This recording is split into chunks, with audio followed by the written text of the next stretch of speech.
ఈరోజు మన పాఠశాలలో సర్దార్ వల్లభాయ్ పటేల్ జయంతి కార్యక్రమాన్ని పురస్కరించుకొని జాతీయ ఐక్యతా దినోత్సవం నేషనల్ యూనిటీ డేను మన పాఠశాలలో ఘనంగా నిర్వహిస్తున్నందుకు చాలా సంతోషంగా ఉంది.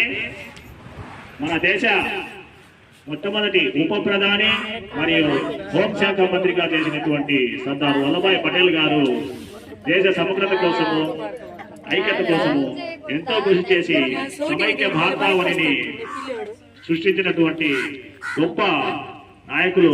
అలాంటి నాయకుల్ని మీరు విద్యార్థి దశ నుంచే వాళ్ళ యొక్క స్ఫూర్తిని పొంది దేశభక్తిని కలిగి ఉండాలని చెప్పి మీ అందరికీ తెలియజేస్తున్నాము.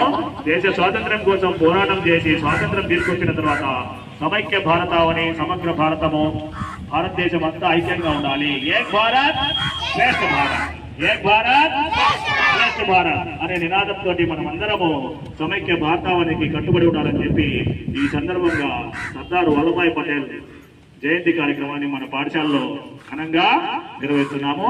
ఈ సందర్భంగా మీ పిల్లలకు ఐడి కార్డ్స్ కూడా ఇస్తున్నాము. Thank you.